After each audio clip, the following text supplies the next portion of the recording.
खाने से अपने आप को बहुत ऊपर उठा लिया था कि भोजन सिर्फ ज़िंदगी जीने के लिए चाहिए और उसमें मुझे वैसा ही भोजन इस शरीर में डालना है जिससे ये शरीर ठीक ठाक चले। तो मुझे मेरा रूटीन पता होता था कि मुझे क्या खाना है क्या नहीं खाना है, and I always followed it. हर एक की ना बॉडी अलग है, हर एक के बॉडी की प्रकृति अलग है, तो अपनी प्रकृति के साथ सामंजस्य बिठाना बहुत ज़रूरी है। अपने शरीर को समझना बहुत ज़रूरी है। नमस्कार दोस्तों, स्वागत है आप सभी का हमारे प्रोग्राम जिंदगी बने आसान में। दोस्तों, हमारी बहुत ही कमाल की सीरीज चल रही है हेल्थ इज़ वेल्थ के ऊपर। आज हमारे साथ है करमजीत सिस्टर जी, जो बात करेंगे कि किस तरह से अगर आपकी दिनचर्या अर्थात आपका रूटीन सही हो तो आप अपनी लाइफ में कोई भी डिज़ायर्ड हेल्थ जो आप चाहते हैं उसे अचीव कर सकते हैं।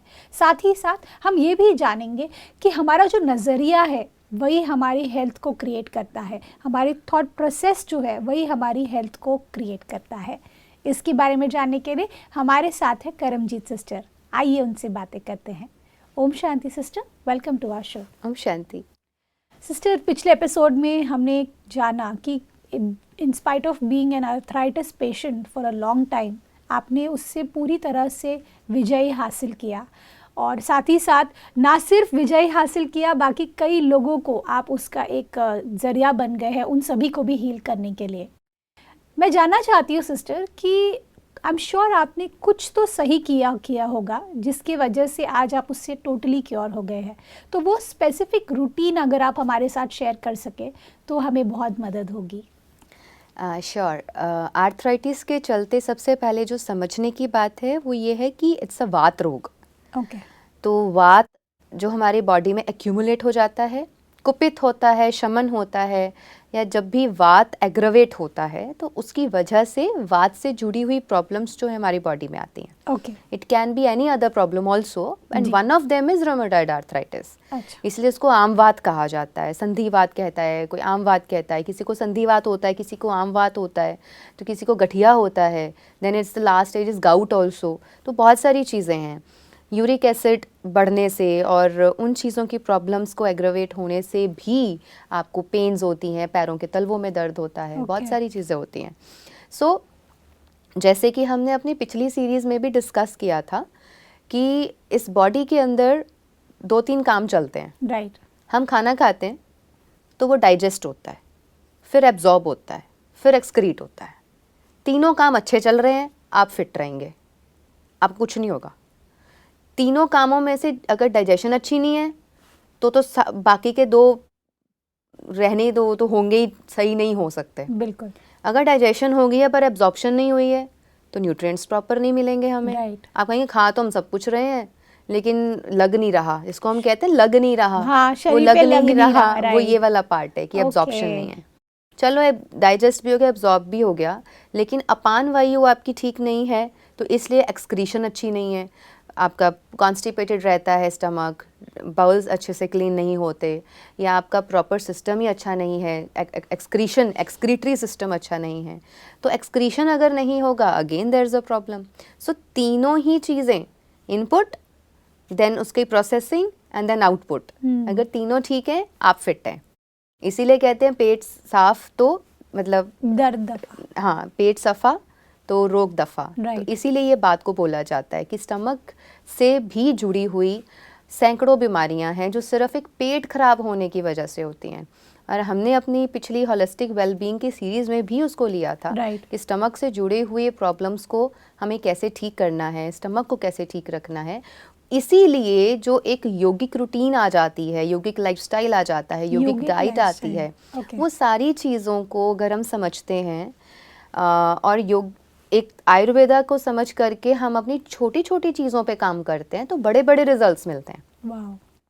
क्योंकि एक आम व्यक्ति की ज़िंदगी में देखा जाता है कि उन्हें लगता है कि बहुत बड़े बड़े हॉस्पिटल्स में जाके, बड़े बड़े डॉक्टर्स के पास जाके और बड़ी बड़ी दवाइयाँ, मोटे मोटे कैप्सूल्स और गोलियाँ खा खा के ही हम ठीक होंगे। बट एक्चुअली हेल्थ मीन्स आप छोटी छोटी चीज़ें करके, छोटे छोटे चेंजेस करके, छोटी छोटी बातों को फॉलो करके बड़ी बड़ी हेल्थ को प्राप्त कर सकते हैं और बड़े बड़े रिजल्ट्स आपको मिल सकते हैं। सो अगर हम रूटीन की बात करते हैं तो लाइफस्टाइल एंड डाइट को दोनों को एक साथ लेके चलना बहुत ज़रूरी है।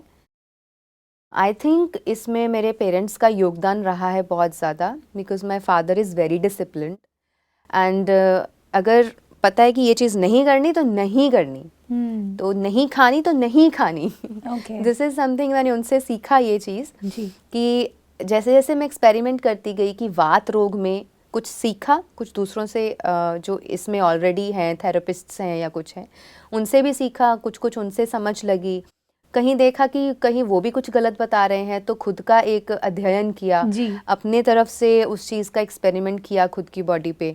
साथ साथ मैं लिस्ट बनाती जाती थी कि इस चीज़ से भी आर्थराइटिस में दिक्कत होती है, इस चीज़ से भी होती है, इस चीज़ से भी होती है।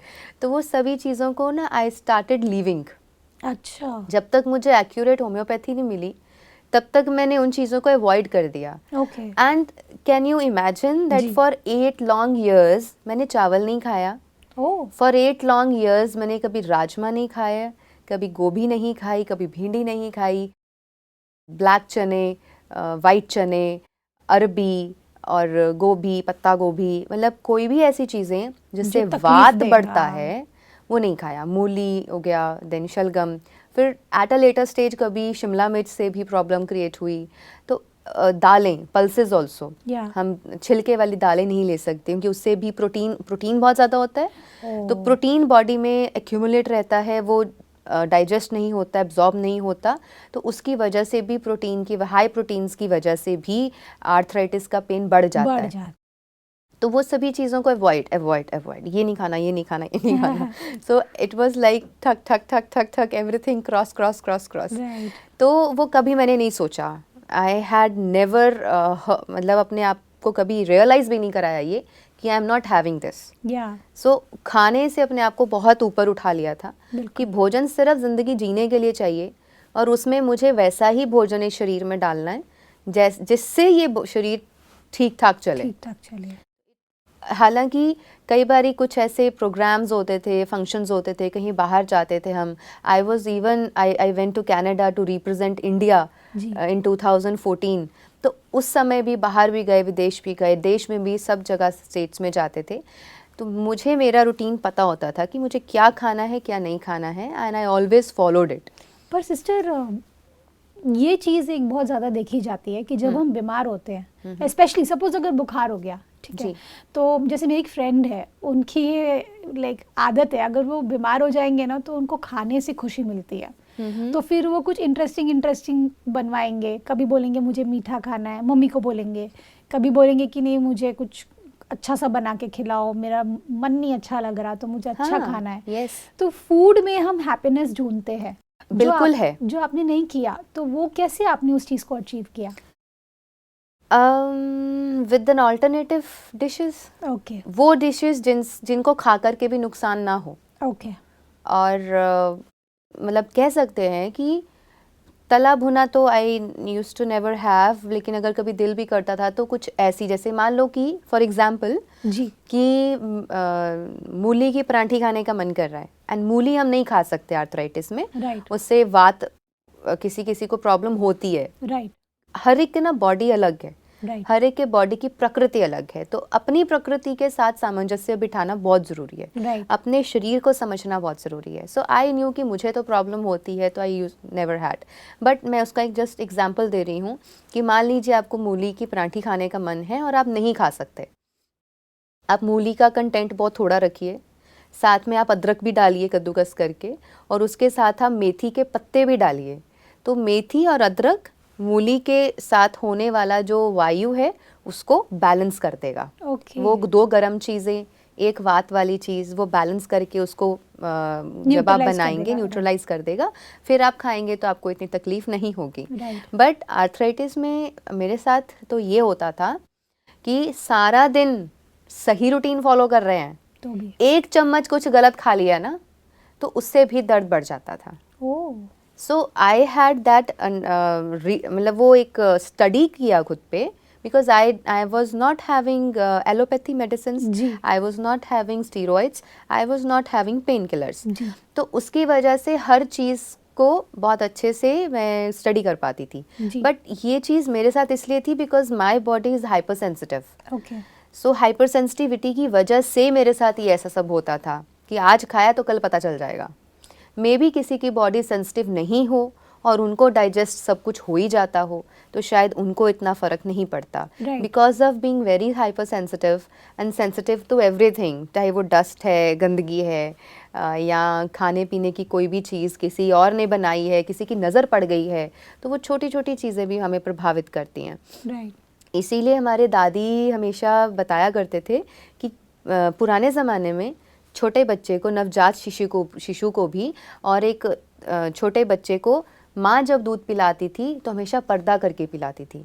माँ जब एक बच्चे को खाना खिलाती थी तो हमेशा पर्दे में खिलाती थी, या मतलब सबकी नज़रों से बचा के।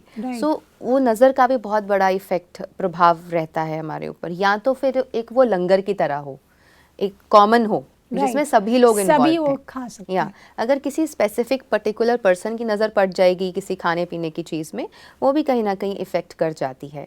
तो अपनी रूटीन को मैंने इस विल पावर से शायद इतने सालों तक कंटिन्यू रखा कि वो चीज़ों को मैंने कभी टच भी नहीं किया। बाहर जाके भी, फंक्शंस पे भी, किसी फैमिली वेडिंग आ गई है, कोई बर्थडे पार्टी आ गई है, या कहीं किसी ने स्पिरिचुअल फंक्शंस में ही कहीं बुलाया है, कुछ भी गैदरिंग्स हो रही हैं, so I never used to have a big no. वो लेके आते थे, पकौड़े खा लो, ये खा लो, वो खा लो, तो आई वाज से नहीं, I am not going to have it.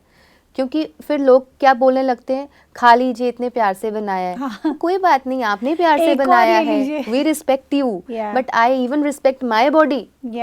If my body doesn't allow me to take this, how can I disrespect my body to respect your emotions? Right.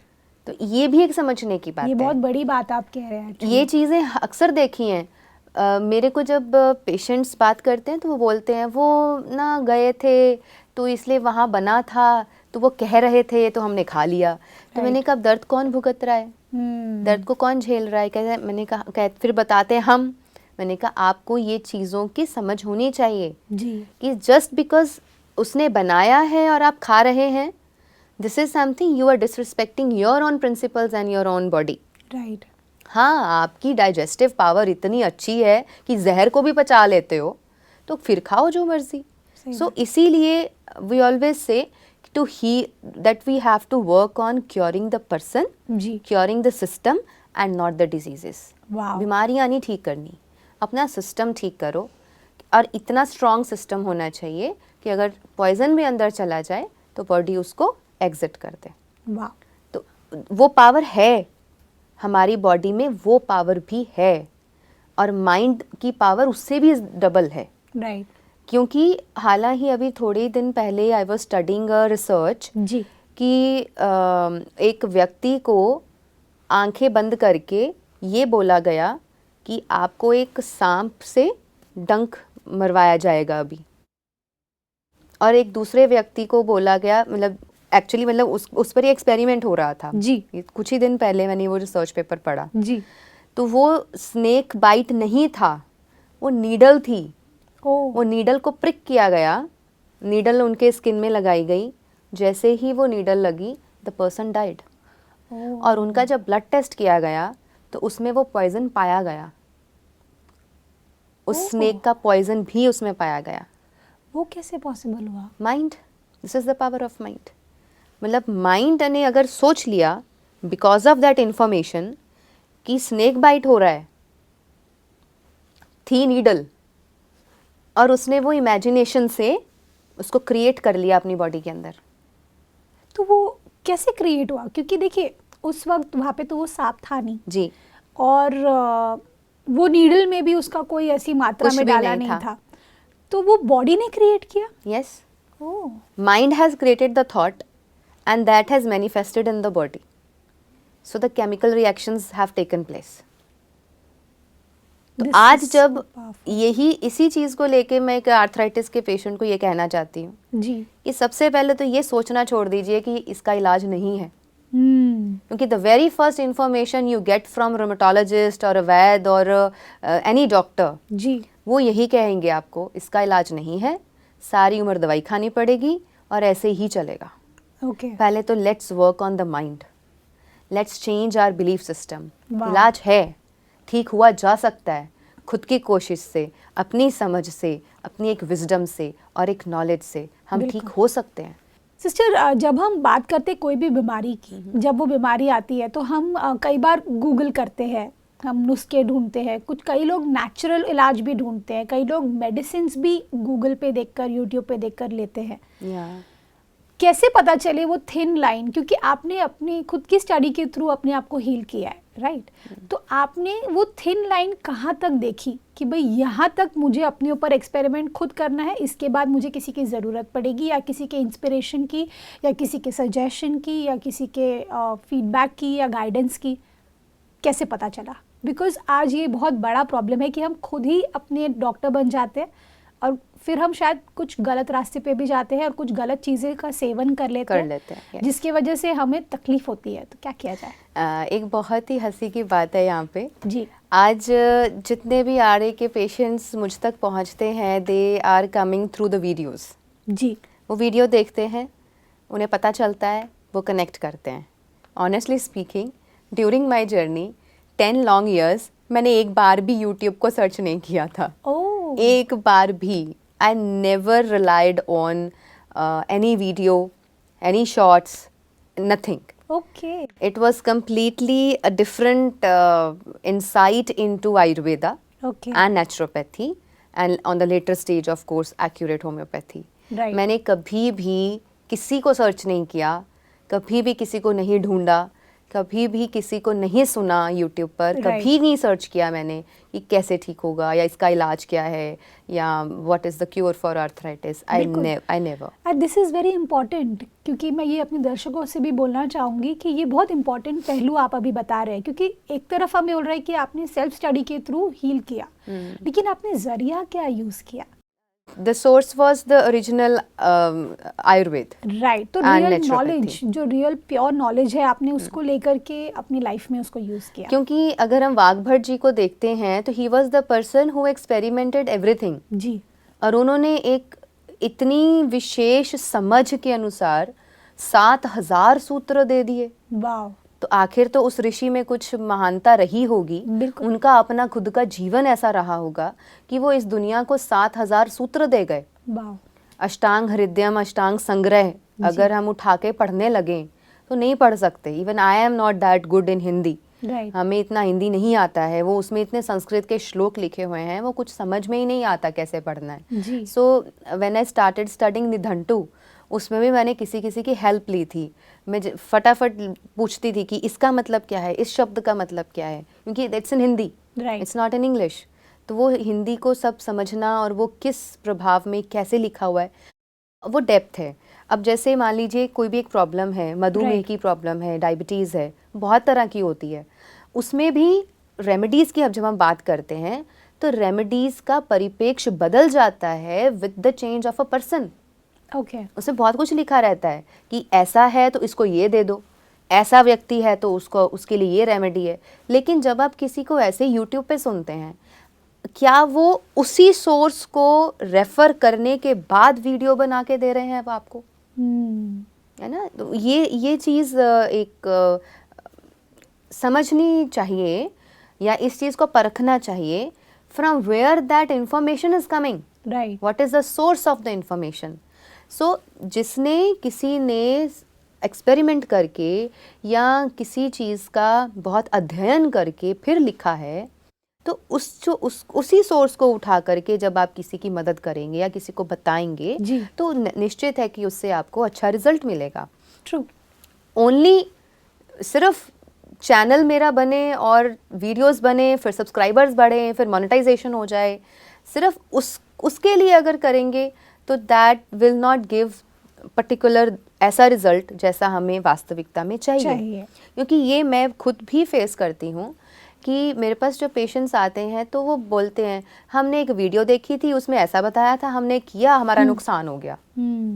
तो this is not a very good way actually. YouTube या फिर social media should not be the only way to find the right knowledge. Go deep into the real knowledge which is being given by the rishis and munis. या ऐसे scholars ने दिया है जिन्होंने practically उस life को जिया हो। Naturopathy में भी अगर आप देखेंगे बहुत से ऐसे हमारे पास नेचुरोपैथ्स हैं जो कि नेचुरोपैथ डॉक्टर इसीलिए बने थे क्योंकि खुद किसी बीमारी में थे। तो वो एक बीमारी में थे, उसमें से उन्होंने फिर कुछ स्टडी किया, फिर उसको ज़िंदगी में अप्लाई किया, फिर एक किताब लिख दी। तो वो उन्होंने स्टडी करने के बाद वो एक डॉक्टर बन गए। तो ऐसे व्यक्ति का जब जीवन उठा के पढ़ के उसमें से जब नॉलेज लेंगे तो वो राइट होगी। बिल्कुल। लेकिन जस्ट ऐसे ही एक्सपीरियंस नहीं है, लेकिन बस कुछ शफल करके और रीड करके फिर आप वीडियोस बना रहे हैं और उसको ऐसे ही दे रहे हैं, तो ना जाने सुन करके किसका भला हो और किसका नुकसान हो पता नहीं। सो ये हमारी रिस्पॉन्सिबिलिटी है to find a right source, to go for the right source and then you apply it on yourself. तो मैंने कभी भी सोशल मीडिया को टच नहीं किया अपने पूरे सफ़र पे। I always use to study the original sources which we have, क्योंकि हमारा देश बहुत महान है, हमारे देश में सब कुछ है। बिल्कुल। अगर उन चीज़ों को आप पढ़ते हैं और समझते हैं तो you really get a good insight of that particular subject. Beautiful. Sister, आज के एपिसोड में मुझे सबसे कमाल की बात आपकी ये लगी कि अगर हमें इंफॉर्मेशन कहीं से लेना है या किसी भी सोर्स के थ्रू आपके पास इंस्पिरेशन या फिर आपका वो इंफॉर्मेशन आ रहा है तो उसको डबल चेक करने की ज़रूरत है। सबसे पहली बात तो अवॉइड करने की ज़रूरत है। जो आपने कहा कि जो रियल आयुर्वेदा या फिर जो रियल नेचुरोपैथी, जो लोगों ने इनसे शुरू की, real heroes is what we can say, उन लोगों से अगर हम इंस्पायर होकर उनसे लर्न करके अगर हम कोई रेमेडीज ले रहे हैं तो वो हमारे लिए हेल्पफुल है। एंड बहुत सोच समझ कर अपने शरीर के अंदर कुछ भी डालें, क्योंकि वो चीज़ आपको क्रिएट कर रही है आपके फ्यूचर हेल्थ को। All thanks to you, sister. Thank you for coming in our show. Om Shanti. Om Shanti. दोस्तों, आज के एपिसोड में हमने क्या जाना? हमने ये जाना कि अगर हमें स्वस्थ रहना है तो सबसे पहले हमें अपनी थॉट प्रोसेस को चेंज करने की ज़रूरत है। हमें ये जानने की ज़रूरत है कि क्या हम हार गए हैं, क्या हमने हार मान ली है, क्या हम एक छोटी सी बीमारी से ग्रसित होकर पूरी ज़िंदगी उसके साथ निकाल देंगे? नहीं। आज हमने जाना कि हमें वो दृढ़ निश्चय की ज़रूरत है, हमें वो होप की ज़रूरत है, वो साहस की ज़रूरत है। आज करमजीत सिस्टर जो है वो जीते जागते एग्जाम्पल है इस चीज़ के। इस बात के साथ आज के प्रोग्राम को हम एंड करते हैं। कल आपसे फिर मिलेंगे आपके ही शो में ज़िंदगी बने आसान। ओम शांति।